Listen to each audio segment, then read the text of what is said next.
আজ ভেবেছিলাম সন্ধেবেলায় একটু বাইরে যাব এবং বাইরে কিছু খাওয়া দাওয়া করব, কিন্তু নেমে আসলো বৃষ্টি, তাই যাওয়া হলো না। তাই ভাবলাম বাড়িতেই কিছু চটজলদি বানিয়ে নেওয়া যাক এবং আড্ডা মারা যাবে ঘরে বসেই। তাই সন্ধেবেলায় বরের জন্য রান্না করছি ওর প্রিয় পাস্তা। সারাদিনের ব্যস্ততার পর সন্ধেবেলা একসাথে বসে একটু গল্প আর গরম গরম পাস্তা, এর থেকে শান্তির আর কি হতে পারে বলুন।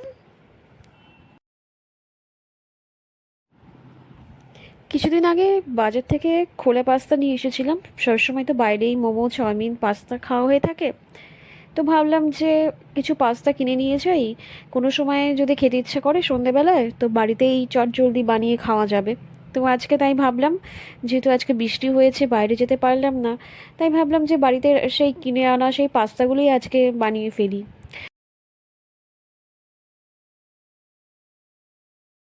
তুমি কি করছি তোমার জন্য পাস্তা, এই নাও তোমার পাস্তা। সন্ধেবেলা বাহ, তো আহ, বলেছিলে খুব খিদে পেয়েছে আর বাইরে খুব বৃষ্টি হচ্ছে, তাই ঘরেই পাস্তা বানিয়ে দিলাম। নাও তোমার পাস্তা।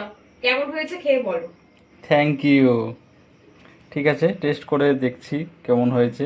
হ্যাঁ, খারাপ হলেও বলবে কিন্তু ভালো হয়েছে। না, ঠিক আছে, অবশ্যই বলবো। তুমি চেষ্টা করেছো, সেটাই অনেক। হ্যাঁ, একদম।